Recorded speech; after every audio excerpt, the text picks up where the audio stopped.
చేనేత వస్త్రాల అద్భుత ప్రపంచం సావిత్రి సిల్క్స్ మన బెజవాడలో గ్రాండ్ ఓపెనింగ్ అందరూ ఆహ్వానితులే. నమస్తే, నేను Kavitha. Welcome to I dream. ఈ మధ్య కాలంలో ఉన్నట్టుండి సడన్గా కుప్పకూలుతున్నటువంటి వారి సంఖ్య పెరుగుతోంది. వారందరికీ కూడా సడన్ హార్ట్ అటాక్సే కారణమని డాక్టర్లు తేల్చి చెప్తున్నారు. అటు సెలబ్రిటీలే కాదు, ఇటు పొలిటీషియన్స్, ఎగ్జామ్ హాల్లో ఉన్నటువంటి స్టూడెంట్స్, అటు చిన్న పిల్లల దగ్గర నుంచి ఎందుకని హార్ట్ అటాక్స్ అనేవి వస్తున్నాయి, దీనికి ఉన్నటువంటి పరిష్కారం ఏంటి, హార్ట్ అటాక్స్ రాకుండా మనం ఏమైనా చేయొచ్చా? మనతో పాటుగా ఉన్నారు ప్రముఖ వైద్యులు, Indian medical council of India మాజీ సభ్యులు డాక్టర్ సిఎల్ వెంకట్రావు గారు. సార్ నమస్తే. సో మనం బోల్డ్ అంతమంది సెలబ్రిటీలను చూసాము, పొలిటీషియన్లను చూసాము. ఈ మధ్య కాలంలో స్కూల్లో ఉన్నటువంటి పిల్లలు ఎగ్జామ్ రాస్తూ చనిపోతున్న వాళ్ళు అందరికీ హార్ట్ అటాక్స్ కారణము అనేది ఎంత పర్సంటేజ్ పెరిగింది సార్ గతంతో పోలిస్తే ఈ మధ్య కాలంలో ఇలాంటి నెంబర్ అనేది? గుండె జబ్బులు, హార్ట్ అటాక్లు, గుండెపోటు విపరీతంగా పెరిగిపోయినాయి. పూర్వము వృద్ధాప్యంలో వచ్చాయి, ముసలి వారికి వచ్చాయి. ఇప్పుడేంటి, మధ్య వయసు వారికి, కుర్రోళ్ళకి, పెళ్ళి కాని వాడికి, పెళ్ళి అవగానే ఇంకా మొదటి సంవత్సరమే పెళ్ళి అవగానే రావటం, చిన్నపిల్లలకు రావటం, ఇవన్నీ కూడా కలియుగ మహత్యం అనుకోవాలి.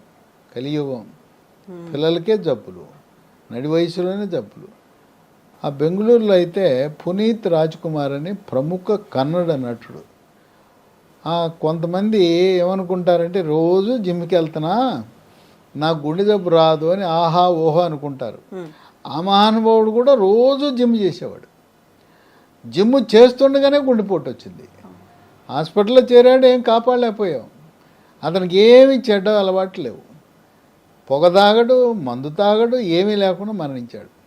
ఇంకొక ఆయన వైఎస్ఆర్సీపీ ప్రభుత్వంలో మంత్రిగా ఉన్నాడు, గౌతమ్ రెడ్డి అని. ఆయన ఎట్టంటే రోజు జిమ్ తప్పనిసరి. వేరే ఊరికి ఎక్కడికైనా టూర్ వెళ్ళినా ఆయన ముందు జిమ్ ఉందా లేదా ఏర్పాట్లు అన్నీ చేసుకుని అక్కడ జిమ్ చేసేవాడు. ఆయన కూడా మనకు దక్కకుండా పోయాడు. హార్ట్ అటాక్ వచ్చింది, హాస్పిటల్కి వెళ్ళినా కూడా కాపాడలేని పరిస్థితి. చిన్నపిల్లల్లో గుండె జబ్బులు ఉన్నాయంటే మేనరికపు వివాహాల వల్ల గుండె జబ్బులు అధికంగా వస్తాయి. కనుక ఎవ్వరు కూడా మేనరిక వివాహాలు, అక్క కూతుర్ని, మేనత్త కూతుర్ని పొరపాటును కూడా చేసుకోకూడదు. ఇంట్లో ఉండే మన అమ్మ నాన్న లేకపోతే తాత అమ్మమ్మ ఏదో ఒత్తిడి చేసి, నువ్వు ఆ అమ్మాయిని చేసుకోకపోతే, అక్క కూతుర్ని చేసుకోకపోతే, మేనగోళ్ళని చేసుకోకపోతే, నా కంఠంలో ప్రాణం ఉండగా జరగకపోతే నేను చచ్చిపోతానని వాళ్ళు బలవంతం చేస్తారు. కనుక ఎట్టి పరిస్థితుల్లో 600 మేనరికపు వివాహాలు చేసుకుని మనం పుట్టే పిల్లలకి అన్యాయం చేస్తున్నాం. రోగగ్రస్తులైన పిల్లలు బుద్ధిమాంద్యంతో పుడతారు. కాళ్ళు చేతులు నడుము వంగిపోయి ఉంటుంది, గుండెలో రంధ్రాలు, మెదడు చిన్నదిగా ఉంటుంది లేదా పెద్దది ఉంటుంది, జ్ఞాపక శక్తి ఉండదు, చదువు సంధ్యలు సరిగా రావు, బుద్ధిమాంద్యంతో పుడతారు. కనుక మేనరికపు వివాహము మహాపాపము, ఎవ్వరు కూడా చేసుకోవద్దు. హిందువులైనా, ముస్లింలైనా, క్రైస్తవులైనా ఎవ్వరూ చేసుకోవద్దు. ఇప్పుడు ఇక కోవిడ్కి, హార్ట్ అటాక్కి, గుండెపోటుకి ఏమైనా సంబంధం ఉందా అంటే, ముఖ్యంగా 2వ వేవ్లో కోవిడ్ వచ్చిన వాళ్ళకి, ఎవరికైతే ఆక్సిజన్ శాతం తగ్గి హాస్పిటల్లో చేరారో వాళ్ళకి హార్ట్ అటాక్ వచ్చే అవకాశం ఎక్కువ. ఇంకా కొంతమంది పుకార్లు పుట్టించారు, ఏది మనం తీసుకున్న టీకాలకి గుండెపోటుకి ఏమైనా సంబంధం ఉందా అని. ప్రపంచ ఆరోగ్య సంస్థ నిరూపించింది, మనము తీసుకున్న టీకాలు, వ్యాధి నిరోధక కోవిడ్ టీకాలు, కోవాక్సిన్ కానీ కోవిషీల్డ్ కానీ, వాటి వల్ల హార్ట్ అటాక్ రాబోదు అని నిరూపించారు. టీకాల వల్ల హార్ట్ అటాక్ రాదు, కానీ కోవిడ్ జబ్బు తీవ్రంగా వచ్చిన వాళ్ళకి మాత్రం హార్ట్ అటాక్ వచ్చే అవకాశం ఉందనేది కొంత నిరూపణ జరిగింది. అసలు ఈ హార్ట్ అటాక్ అంటే ఏంటంటే, గుండె కండరాలకు రక్తం సరఫరా చేయడానికి కరోనరీ అనే ధమనులు ఉంటాయి, 3 ఉంటాయి ధమనులు. వాటిలో కొవ్వు పేరుకుపోయినప్పుడు రక్త సరఫరా ఆగిపోయి, ఆ గుండె కండరాలకు రక్త సరఫరా ఆగిపోయి, ఆ కండరాలు కుళ్ళిపోయి హార్ట్ అటాక్ వస్తుంది. అంటే మూల కారణం మన శరీరంలో రక్తంలో చెడు cholesterol, bad cholesterol, LDL cholesterol అనేది అధికంగా ఉండటం వల్ల గుండెపోటు, హార్ట్ అటాక్ వస్తుంది. ఏ విధంగా గుండె కండరాలకు రక్తం సరఫరా చేసే కర్నూలు దమలు పొడుకుపోయినాయో, మెదడుకు రక్తం సరఫరా చేసే మెడ ముందు భాగంలో ఉండే కుడి పక్కన ఒకటి, ఎడం పక్కన ఒకటి ఉండే కెరోటిడ్ ధమనులలో కూడా కొవ్వు పేరుకుపోవటం వల్ల పక్షవాతం వచ్చే అవకాశం ఉంది. అట్లాగే షుగర్ ఉన్న వాళ్ళకి కాళ్లకు రక్తం సరఫరా చేసే రక్తనాళాల్లో ఈ చెడు కొలెస్ట్రాల్, ఎల్డిఎల్ కొలెస్ట్రాల్ పేరుకుపోవటం వల్ల ఈ కాళ్ళ వేళ్ళు కుళ్ళిపోవటం, తదనంతరం కాలు తీసేయవలసిన పరిస్థితి కూడా ఉత్పన్నమవుతుంది. ఈ కొవ్వు పేరుకుపోయిన తర్వాత దాని మీద ప్లేట్లెట్ కణాలు జారుతాయి, దాని మీద ఎర్ర కణాలు వస్తాయి, దాని మీద తెల్ల కణాలు వస్తాయి, అక్కడ గడ్డగట్టేస్తుంది, రక్తం గడ్డగట్టింది. అంటే కొవ్వులోకి వచ్చి గుచ్చుకుని ఇవి అన్నీ కూడా గడ్డగట్టేసి రక్తం గడ్డగట్టి ఆ విధంగా హార్ట్ అటాక్ రావడానికి కారణమైంది. ఈ చెడు కొలెస్ట్రాల్ని, ఎల్డిఎల్ బ్యాడ్ కొలెస్ట్రాల్ని నియంత్రిస్తే హార్ట్ అటాకులు రాకుండా ఉంటాయి. దీంతోపాటు ట్రైగ్లిజరైడ్ అనేది కూడా ఉంటుంది, అది కూడా గుండెపోటు రావడానికి కారణం. కనుక పూర్తిగా విలన్ ఎవరంటే ఈ ఎల్డిఎల్ కొలెస్ట్రాల్, చెడు కొలెస్ట్రాల్, బ్యాడ్ కొలెస్ట్రాల్. కొంతమందికి స్థూలకాయం ఉంటుంది, భారీ కాయం, వాళ్ళకి చెడు కొలెస్ట్రాల్, బ్యాడ్ కొలెస్ట్రాల్ అధికంగా ఉండే అవకాశం ఉంటుంది. అసలు ఈ భారీ కాయానికి కారణము మెడ ముందు భాగాన సీతాకోకచిలుక ఆకారంలో ఉండే థైరాయిడ్ గ్రంథి సరిగా పనిచేయని వారికి బరువు పెరుగుతారు. వాళ్ళకి చెడు కొలెస్ట్రాల్, బ్యాడ్ కొలెస్ట్రాల్, ట్రైగ్లిజరైడ్ కూడా పెరిగే అవకాశం ఉంది. కనుక ప్రతి ఒక్కరూ కూడా సంవత్సరానికి ఒకసారి మాస్టర్ హెల్త్ చెకప్ చేయించుకున్నప్పుడు థైరాయిడ్ రక్త పరీక్ష కూడా చేయించుకోవటం మంచిది. అలాగే లావు ఎక్కువ ఉన్నవారు, చెడు కొలెస్ట్రాల్ అధికంగా ఉన్నవారు, ఇప్పటి వరకు మీరు థైరాయిడ్ పరీక్ష చేయించుకోకపోతే T3, T4, TSH రక్త పరీక్ష చేయించుకోండి. లేదా ల్యాబొరేటరీకి వెళ్ళి థైరాయిడ్ రక్త పరీక్ష చేయమండి, చేస్తారు. దీనికి ఏమి డాక్టర్ దగ్గర నుంచి లాంఛనంగా ఈ థైరాయిడ్ రక్త పరీక్షకి ప్రిస్క్రిప్షన్ కూడా ఏమి అవసరం లేదు. TSH అనేది పెరిగితే థైరాయిడ్ లోపం అని గుర్తించి థైరాయిడ్ ట్యాబ్లెట్లు వాడితే కొలెస్ట్రాల్, బ్యాడ్ కొలెస్ట్రాల్ నియంత్రణలోకి వస్తుంది, బరువు కూడా తగ్గుతారు. అసలు ఈ థైరాయిడ్ సరిగా పనిచేయకపోవడానికి కారణం ఏంటంటే మనం తీసుకునే ఆహారంలో అయోడిన్ లోపము. అందువల్ల అయోడిన్ లోపం లేకుండా చూసుకోవడానికి మన టేబుల్ మీద ఉండే టేబుల్ సాల్ట్, మెత్తటి ఉప్పు, అయోడిన్ కలిగి ఉన్న ఉప్పును మాత్రమే వాడాలి. చాలా నకిలీ కంపెనీలు ఉన్నాయి, కలియుగ మహత్యం, అంతా కల్తీలే. మంచి కంపెనీ అంటే టాటా అయోడైజ్డ్ ఉప్పు, అన్నపూర్ణ అయోడైజ్డ్ ఉప్పును వాడండి. అయోడిన్ కలిగి ఉన్న ఉప్పును వాడితే థైరాయిడ్ సమస్యలు వచ్చే అవకాశం తక్కువ. కొంతమంది అంటారు, అయ్యా మా మెడ ముందు ఏమీ వాపు ఉండలేదు కదా, ఏమీ కనపట్టలేదు కదా, గడ్డ లేదు కదా, థైరాయిడ్ లోపం ఉంటుందంటావా అంటారు. మనకు తెలవకుండానే థైరాయిడ్ లోపం అనేది ఎక్కువగా స్త్రీలకు ఉంటుంది, పురుషులకు కూడా రావచ్చు, పిల్లలకు రావచ్చు, పెద్దవాళ్ళకు కూడా వచ్చే అవకాశం ఉంది. ఈ అసలు గుండెపోటుని తొలి దశలో గుర్తించడం ఎలా? దానికి 3 పరీక్షలు ఉన్నాయి. ఈసీజీ పరీక్ష. ఈసీజీని పూర్తిగా నమ్ముకోకూడదు. గుండెపోటు ఉన్న వాళ్ళందరికీ ఈసీజీలో మార్పులు ఉండవు. రెండవది 2D ఎకో పరీక్ష, అంటే గుండెకు స్కానింగ్ చేసే పరీక్ష, దాన్ని 2D ఎకో పరీక్ష అంటారు. దాంట్లో గుండె ఎంత గట్టిగా కొట్టుకుంటుంది, పంపింగ్ కెపాసిటీ ఎంత ఉంది అనేది తెలిపేదాన్ని ఈఎఫ్ అంటారు. ఈఎఫ్ అంటే ఎజెక్షన్ ఫ్రాక్షన్, ఈఎఫ్. అది సాధారణంగా 60-70 ఉండాలి. ఎవరికైతే 50 కంటే తక్కువ ఉందో గుండె యొక్క ఆ కండరాల పనితీరు బాగలేదని అర్థమవుతుంది. ఈ 2D ఎకోలో మార్పులు కానీ ఈసీజీలో మార్పులు ఉన్నవారు TMT అనే ట్రెడ్మిల్ పరీక్షను చేయించాలి. బెల్ట్ మీద ముందు నడిపిస్తారు, వేగం పెంచుతారు, పరిగెత్తిస్తారు. ఆ టీఎంటీ ట్రెడ్మిల్ పరిగెత్తే పరీక్షలో ఏమైనా మార్పులు గమనిస్తే యాంజియోగ్రామ్ అనే పరీక్ష చేయించుకోమని గుండె డాక్టర్ సలహా ఇస్తారు. ఇప్పుడులో యాంజియోగ్రామ్ అంటే చాలా సులభతరమైంది. పూర్వకాలం అయితే ఈ గజ్జల్లో గుచ్చేవారు, గుచ్చి ఓ రోజంతా పడుకోబెట్టేవారు ఐసీయూలో, తర్వాత ఒక ఇసుక మూట పెట్టేవారు. ఇప్పుడు అవన్నీ పోయినాయి. అసలు గజ్జల్లో గుచ్చాల్సిన పని లేదు. ఎడమ చేతికి రేడియల్ ధమని అంటుంది, దాని ద్వారా చేసేస్తున్నారు. యాంజియోగ్రామ్ చాలా సులభతరం, 100కి 100 రూపాయలు, ఎటువంటి రిస్క్ లేదు, గ్యారంటీ. ఇంకోటి ఏంటంటే ఆ యాంజియోగ్రామ్ చేసినప్పుడు ఏదైనా కరోనరీ ధమనులలో అడ్డంకి కనపడితే దాన్ని తొలగించి స్టెంట్లు వేసేస్తున్నారు. మళ్ళీ వేరే ఇంకోసారి వెళ్ళాల్సిన అవసరం లేదు. ఈ యాంజియోగ్రామ్ పరీక్ష, స్టెంట్ పరీక్షలన్నీ కూడా ఆంధ్రప్రదేశ్, తెలంగాణ రాష్ట్రంలో ఆరోగ్యశ్రీలో ఎన్టీఆర్ వైద్య సేవలో ఉచితంగా చేస్తున్నారు. ఇది నార్మల్ అని వచ్చింది, 3 గంటల్లో ఇంటికి పంపించేస్తారు. అందువల్ల యాంజియోగ్రామ్ అంటే ఎవరు కూడా భయపడవలసిన అవసరం ఏమాత్రం లేదు. డాక్టర్ చెప్పిందే తరువాయి చేయించుకోండి. స్టెంట్ అంటే సన్నటి పైపు తొడుగుతారు, అది చేయించేసుకోవచ్చు. గతంలో హార్ట్ అటాక్ అంటే ఈ నిలువున చీల్చి ఆపరేషన్లు చేసేవారు.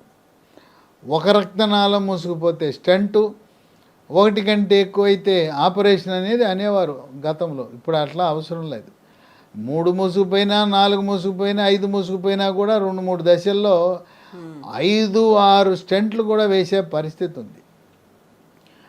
అసలు మనం ఎట్లా, లక్షణాలు ఏముంటాయి ఈ హార్ట్ అటాక్కి? రాత్రి పడుకున్న తర్వాత అర్ధరాత్రి సమయంలో ఛాతీలో మంట, ఆయాసం వస్తుంది, చెమటలు పడతాయి. కొంతమంది ఇంట్లో వాళ్ళని లేపటానికి మొహమాట పడతారు, అతి కష్టం మీద లేపుతారు. ఆ ఇంట్లో వాళ్ళు ఉండి ఏదో ఇట్ట రుద్దుతుంటారు, ఛాతీ మీద పొట్ట మీద రుద్దుతుంటారు. రుద్ది వేడి చేసిందని చెప్పి ఏదో జలుసిలో, శుక్రాలో, లేదా పాలో, లేదా ఇంకొంతమంది పడికి వెళ్ళమని చెప్పి అది తీసుకొచ్చి అవి కలిపి ఇవ్వటం, ఇలా చేస్తుంటారు. ఎవరికైనా ఛాతీలో నొప్పి, చెమటలు పట్టి ఆయాసం వచ్చింది అంటే అది హార్ట్ అటాకే. గ్యాస్ ట్రబుల్ను అనుకరిస్తుంది, గ్యాస్ ట్రబుల్ మాదిరి ఉంటుంది కానీ అది గ్యాస్ ట్రబుల్ కాదు.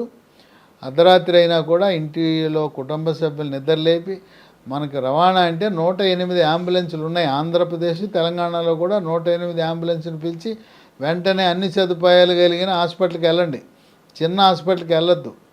ఇది ఛాతీలో బరువుగా ఉంటుంది కొంతమందికి. షుగర్ ఉన్న వాడికి నొప్పి ఉండదు, ఏదో గుండు రాయి పెట్టినట్టు ఉంటుంది. కనుక 108 అంబులెన్స్ని పిలిచి ఏదో చిన్న హాస్పిటల్కి కాదు, ఏరియా హాస్పిటల్కి వెళ్ళొద్దు. మీరు ఏకంగా జనరల్ హాస్పిటల్కి వెళ్ళండి. కార్డియాలజీ విభాగం ఉన్న ఆరోగ్యశ్రీ హాస్పిటల్కి కానీ, ప్రభుత్వ మెడికల్ కాలేజీకి అనుబంధంగా ఉండే జనరల్ హాస్పిటల్కి వెళ్ళిపోతే అక్కడ కార్డియాలజీ విభాగం ఉంటుంది, చక్కటి చికిత్స చేస్తారు. కనుక సొంత వైద్యాలు చేయొద్దు. కొంతమంది ఇంట్లో ఆ సార్బిట్రేట్ ట్యాబ్లెట్ ఉంటుంది, హాస్పిటల్కి చేరే వరకు నాలుక కింద సార్బిట్రేట్ 10 మిల్లీగ్రామ్, SORBITRATE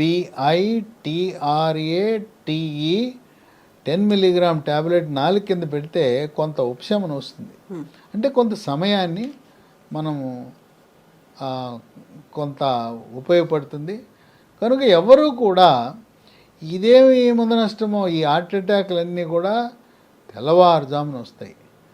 ఆ తెల్లవారుజామున అందరూ నిద్రలో మునిగిపోయిన సమయంలో కొంతమంది మొహమాట పడతారు. ఎవరు మొహమాట పడద్దు.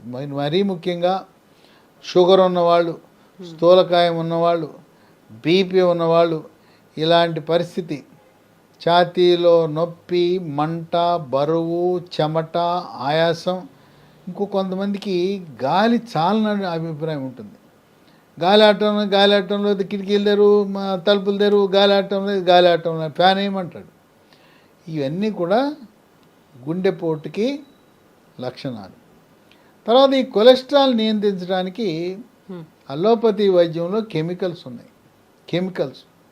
కెమికల్స్తో చేసిన మందులు అటర్వాస్టాటిన్ ఉంది. రోజువా స్టాటిన్ అని ఉంది. అవి వాడుతున్నారు. పాశ్చాత్య దేశాల వాళ్ళ యొక్క ఒత్తిడితో భారతదేశం మీద ఈ ఇంగ్లీష్ వైద్యాన్ని, ఆ మందుల్ని మన మీద కొనేలా చేస్తున్నారు. అవి తగ్గిస్తాయో కొలెస్ట్రాల్ని లేదో తెలియదు, కానీ వాటి వల్ల సైడ్ ఎఫెక్ట్స్ మాత్రం పిక్కలు పట్టేస్తాయి, కండరాలు పట్టేస్తాయి. చాలా ఖరీదైన మందులు. ఈ అటర్వాస్టాటిన్, రోజువాస్టాటిన్ కార్డియాలజీ డాక్టర్లు అందరూ కూడా వాడుతుంటారు. దాని బదులుగా అసలు వద్దు, ఈ కెమికల్స్ వద్దు, రసాయనాలు వద్దు, ఈ కండరాల నొప్పులు భరించలేమనుకునే వాళ్ళు లీ ఫార్మా అనే కంపెనీ వారు కొత్తగా ఒక ఔషధాన్ని, ఒక మందుని తయారు చేశారు. దీంట్లో ఏ కెమికల్స్ ఉండవు, అన్నీ కూడా ప్రకృతిలో లభించే వస్తువులు, మన వంటింట్లో ఉండే వస్తువులే. వెల్లుల్లిపాయ ఉంటుంది, దీంట్లో పసుపు ఉంటుంది, మెంతులు ఉంటాయి, మిరియాలు ఉంటాయి, సోయా చిక్కుళ్ళు నుంచి అట్లాగే మన తౌడు నూనె, టమోటా, ఇవన్నీ కూడా ఏమి రసాయనాలు లేవు, మనకు ప్రకృతి ప్రసాదించిన వస్తువులు. వాటితో తయారు చేసే మందే లైఫోస్టెరాల్. దీన్ని లీ ఫార్మా కంపెనీ వాళ్ళు తయారు చేశారు. ఉదయం ఒకటి, రాత్రి ఒకటి వేసుకోవడం ద్వారా చెడు కొలెస్ట్రాల్, బ్యాడ్ కొలెస్ట్రాల్, దాన్ని ఎల్డిఎల్ కొలెస్ట్రాల్ నియంత్రించి గుండెపోటు రాకుండా నివారిస్తుంది. గుండెపోటు వచ్చి మందులు వాడుతున్నవారు, స్టెంట్లు వేయించుకున్నవారు, బైపాస్ చేయించుకున్నవారు కూడా వాడచ్చు. దీని ఉపయోగం, ప్రయోజనం గుండెకే కాకుండా ఇది మెదడుకు కూడా ఉపయోగపడుతుంది. పక్షవాతం వచ్చి మందులు వాడుతున్న వాళ్ళు దీన్ని వాడచ్చు. అసలు పక్షవాతము, గుండెపోటు రాకుండా కాపాడే అవకాశం కూడా ఉంది. అందువల్ల లైఫోస్టెరాల్ అనేది ప్రకృతి ప్రసాదించిన వరం. ఇది లీ ఫార్మా కంపెనీ వాళ్ళు మనకు అందిస్తున్నారు. మరి ఇది వాడేటప్పుడు అది కూడా వాడాలంటే మీరు ఇప్పటికీ అటర్వాస్టాటిన్, రోజువాస్టాటిన్ వాడుతూ ఉంటే దాన్ని నిలుపుదల చేసి ఇది వాడుకోవచ్చు. దాని స్థానంలో ఇది వాడచ్చు. ఎల్డిఎల్ కొలెస్ట్రాల్, చెడు కొలెస్ట్రాల్ అపరిమితంగా పెరిగి ఉంటే, ట్రైగ్లిజరైడ్ అధికంగా ఉంటే రోజుకు 2తో ప్రారంభించి మళ్ళీ లిపిడ్ ప్రొఫైల్ టెస్ట్ చేయించి కొంత తగ్గితే 1 సరిపోతుంది. ప్రారంభంలో రోజుకు 2. అయితే లిపిడ్ ప్రొఫైల్ టెస్ట్ చేయించుకునేటప్పుడు ఒక జాగ్రత్త వహించాలి. ఏమీ తినకుండా పూర్తిగా పరగడుపునే చేయించుకోవాలి. ఏమైనా టిఫిన్ చేయించుకుని తిన్న తర్వాత వెళ్ళి లిపిడ్ ప్రొఫైల్ టెస్ట్ చేస్తే తప్పుడు రిపోర్ట్ వస్తుంది. కనుక లైఫోస్టెరాల్ అనేది ఇది మనకొక సంజీవని లాంటిది, ప్రకృతి ప్రసాదించిన వరం. దీన్ని మనం పొందాలంటే ఈ లీ ఫార్మా కంపెనీ వాళ్ళ వెబ్సైట్ ఒకటి ఉంది, leehealthdomain.com. దాంట్లో ఆర్డర్ పెట్టచ్చు. లేదా 3 ఫోన్ నంబర్లు ఉన్నాయి, వాళ్ళకు ఫోన్ చేస్తే కూడా మీకు కొరియర్ ద్వారా పంపిస్తారు. 9100107481